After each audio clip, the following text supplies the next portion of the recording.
बिस्मिल्लाहिर्रहमानिर्रहीम। Dear students, question number 11 ये एक स्पेशल क्वेश्चन है 5.1 एक्सरसाइज का। इसको ध्यान से समझिएगा। देखिए, सबसे पहले हम क्वाड्रेटिक इक्वेशन की बात करते हैं। क्वाड्रेटिक इक्वेशन जनरल फॉर्म में इस टाइप की होती है, a x square plus b x plus c equal to 0। ये क्वाड्रेटिक इक्वेशन है जिसमें वेरिएबल की ज़्यादा से ज़्यादा पावर 2 आ रही है। अब इसमें अगर इस x टर्म को ख़त्म कर दिया जाए, रिमूव कर दिया जाए, तो ये बन जाएगा a x square plus c equal to 0। अब अभी भी ये क्वाड्रेटिक इक्वेशन ही है, लेकिन अब ये जो क्वाड्रेटिक इक्वेशन बनी है जिसमें x टर्म इंक्लूड नहीं, x की पावर 1 वाली टर्म, तो वो जो इक्वेशन है वो क्वाड्रेटिक, प्योर क्वाड्रेटिक इक्वेशन कहलाती है। A x square plus c equal to 0 ये प्योर क्वाड्रेटिक इक्वेशन में आएगी। ये क्वाड्रेटिक है और ये प्योर क्वाड्रेटिक है। ठीक है।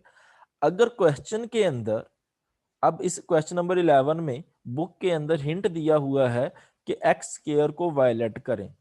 अब पेपर में जरूरी तो नहीं है कि वो हमें हिंट दे के एक्स स्क्वायर को वायलेट करें। अगर तो टोटली प्योर क्वाड्रेटिक इक्वेशंस हों आपके पास क्वेश्चन के अंदर, तो आप उस प्योर क्वाड्रेटिक इक्वेशन में एक्स स्क्वायर को वाई रिप्लेस कर सकते हैं। If Q of X having all pure quadratic factors, अगर आप देखें ये X square plus B square ये एक फैक्टर है। ठीक है। अब ये एक प्योर क्वाड्रेटिक फैक्टर है और ये pure quadratic factor linear factor भी नहीं बन सकते इससे। इसी तरह ये भी प्योर क्वाड्रेटिक फैक्टर है, इसके भी लीनियर फैक्टर नहीं बन सकते। अगर ये होता है X square minus B square, तब हम लिखते हैं X minus B x plus B, linear factor बन जाते। ये प्योर क्वाड्रेटिक इक्वेशंस हैं। अब ये जो प्योर क्वाड्रेटिक फैक्टर्स हैं ये लीनियर नहीं बन रहे, लेकिन अगर आप गौर करें तो सारे हर जगह पे न्यूमिनेटर में भी और डिनोमिनेटर में भी प्योर क्वाड्रेटिक फैक्टर्स ही आ रहे हैं। तो तब हम उस प्योर क्वाड्रेटिक फैक्टर्स में एक्स स्क्वायर को वायलेट करके एज अ लीनियर ट्रीट कर सकते हैं। ये देख सकते हैं आप, यहाँ पे लिखा हुआ है if Q of X having all pure quadratic factors then we can treated them as linear factors. अब जस्ट आप एक्स स्क्वायर की जगह पे वायलेट कर लें, ये वाई प्लस ए स्क्वायर हो जाएगा, Y plus B square, Y plus C square, Y plus D square. For example यहाँ पे ये जो लास्ट टर्म है X square plus D square, इसकी जगह पे होता है एक्स प्लस डी। अगर ये x प्लस डी होता तो ये टोटली क्वेश्चन के अंदर एक्स स्क्वायर इन्वॉल्व नहीं है, उसकी जगह पे x भी आ रहा है, तो तब हम एक्स स्क्वायर को वायलेट नहीं कर सकते थे।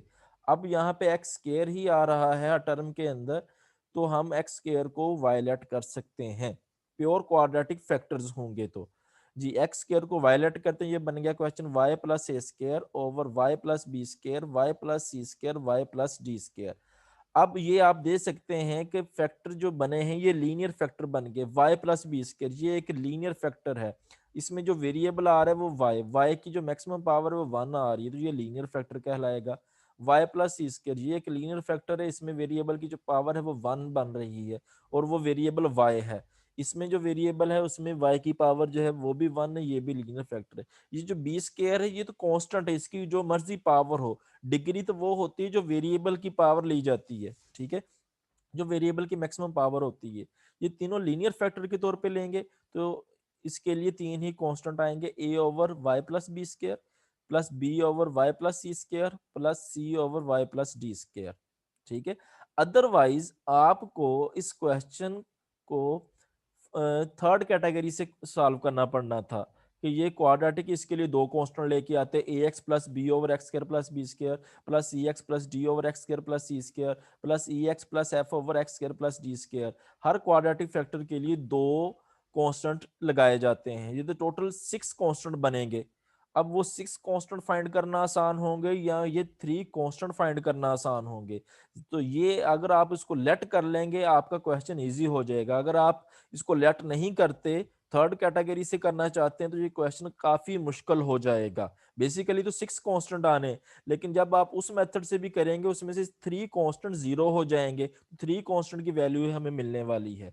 अगर इस ये सिर्फ उस वक्त कर सकते हैं अगर कंप्लीटली क्वेश्चन के अंदर प्योर क्वाड्रेटिक फैक्टर्स ही मौजूद हों, न्यूमिनेटर में भी और डिनोमिनेटर में भी।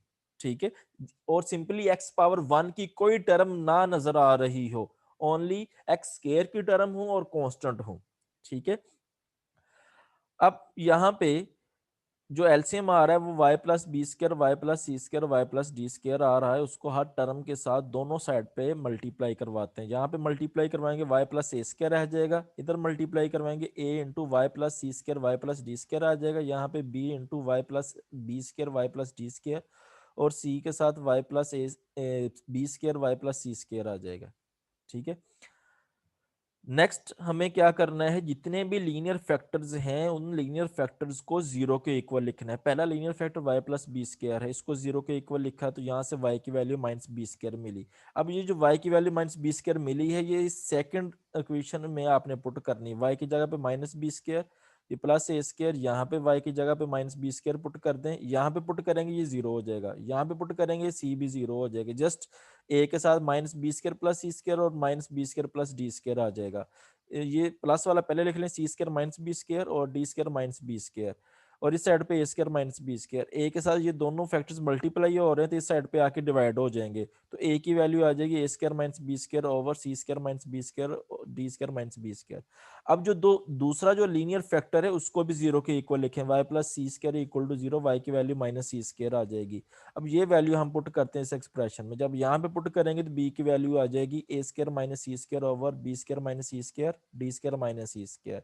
इसी तरह फिर थर्ड लीनियर फैक्टर जो आपके पास है वो y प्लस डी स्क्र है, इसको भी जीरो के इक्वल रखेंगे तो y की वैल्यू बनेगी माइनस डी स्क्र, वो y की वैल्यू माइनस डी स्क्र इस सेकंड इक्वेशन में पुट करेंगे और इसको सिंप्लीफाई करेंगे